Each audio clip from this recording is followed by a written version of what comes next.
Quality और consistent performance के लिए सिर्फ सिल्वर पंप्स एंड मोटर्स, नाम याद रखना।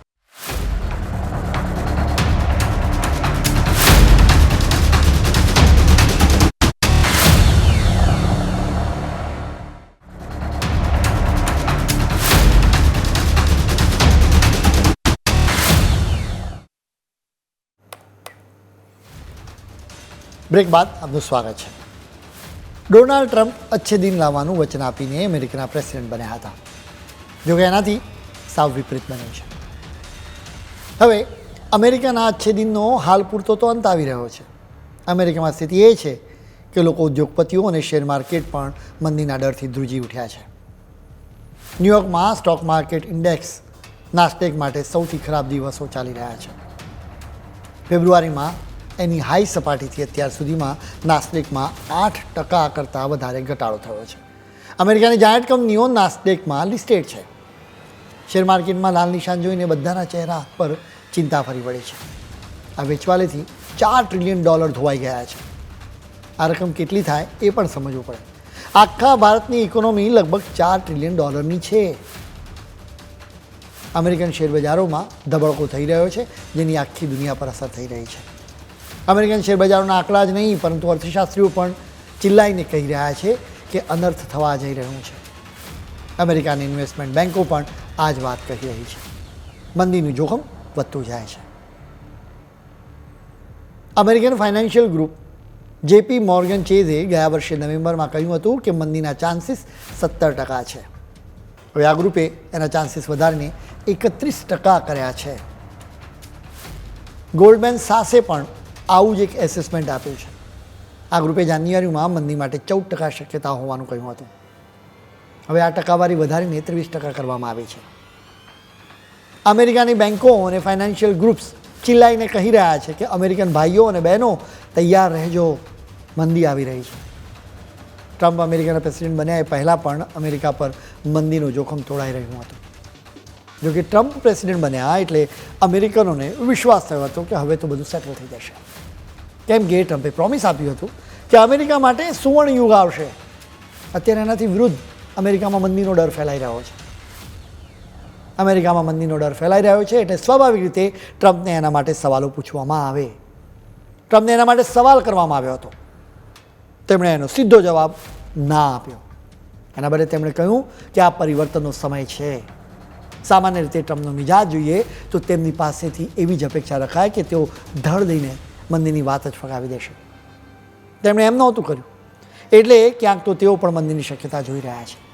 મંદીની શક્યતા માટે કેટલાક પરિબળો જવાબદાર છે. આ પરિબળો એકબીજા સાથે જોડાયેલા છે. સૌથી પહેલું પરિબળ ટેરિફનું છે. ટેરિફ એટલે કે વિદેશમાંથી આયાત કરવામાં આવતા માલ સામાન પર લાદવામાં આવતો ટેક્સ કે ડ્યુટી. ટ્રમ્પ આમ તો પ્રેસિડેન્ટની ચૂંટણીના સમયથી જોરશોરથી કહેતા રહેતા હતા કે કેનેડા, મેક્સિકો, ચીન અને ભારત ખૂબ જ ટેરિફ લાદી રહ્યા છે. એટલે ટેરિફ એ ટ્રમ્પનો ફેવરિટ શબ્દ હતો. જોકે નેતાઓ ચૂંટણી જીતવા માટે જાત જાતના વચનો આપતા હોય છે, પરંતુ અમલ નથી કરતા. જોકે આ તો ટ્રમ્પ છે, જે બોલે છે એ કરે જ છે. જોકે એ અલગ વાત છે કે તેઓ બાદમાં ફરી પણ જાય છે. ટૂંકમાં ટ્રમ્પની ટેરિફ પોલિસીમાં કોઈ જ સાતત્યતા નથી. એટલે કે તેઓ ક્યારેક ધમકી આપે છે, ક્યારેક ટેરિફ લાદે છે અને ક્યારેક એના પર પોઝ મૂકે છે. એટલે કશું જ નક્કી નથી. સરકારી પોલિસીને લઈને સ્પષ્ટતા અને સાતત્યતા હોય તો જ કોઈ બિઝનેસમેન નિર્ણયો લઈ શકે. અત્યારે ટ્રમ્પનું તો કંઈ નક્કી જ નથી હોતું.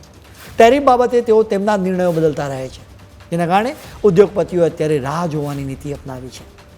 તેમણે નવું રોકાણ અને ભરતી બંને અટકાવી દીધા છે. આમ પણ મંદીના જોખમનું એક પરિબળ છે. ઉદ્યોગપતિઓ સિવાય સામાન્ય લોકોને પણ અસર થઈ શકે છે. અમે તમને કહ્યું હતું કે અમેરિકામાં આવતા માલ સામાન પર લાદવામાં આવતી ડ્યુટી એટલે ટેરિફ વધારે લાદવામાં આવે તો સ્વાભાવિક રીતે કિંમતો વધી જાય, મોંઘવારી વધી જાય, તો લોકો ઓછો ખર્ચો કરે. બલકે અત્યારે અમેરિકામાં મંદીના જોખમને લઈને લોકો ઓછો ખર્ચો કરી રહ્યા છે.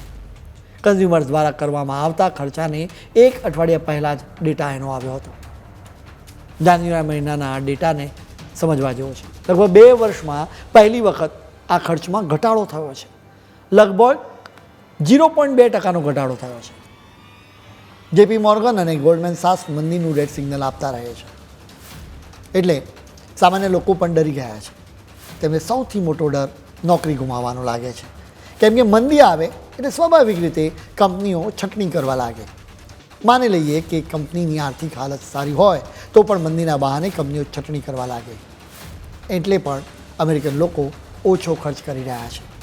તેઓ કરિયાણા જેવી વસ્તુઓ પરનો ખર્ચ ઘટાડતા નથી. જોકે વેકેશન પર જવાનું કે નવી કાર કે ઘર ખરીદવાનું ટાળી રહ્યા છે.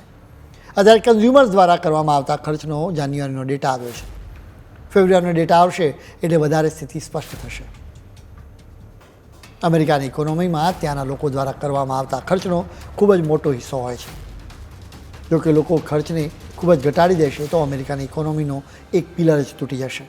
એ સિવાય કોર્પોરેટ કંપનીઓના કમાણી માટેના અંદાજમાં પણ ઘટાડો થયો છે.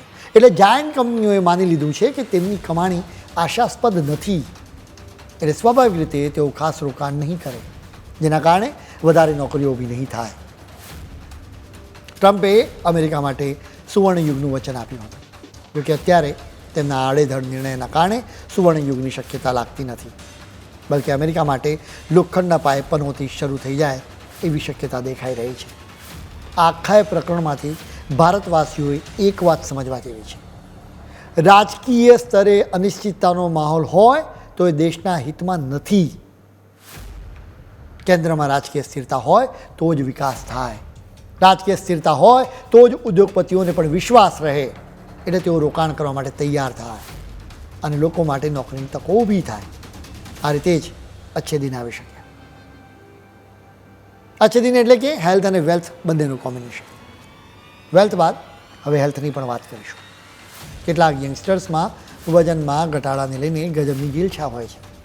જોકે એનું જોખમ પરિણામ જોખમી આવી શકે છે.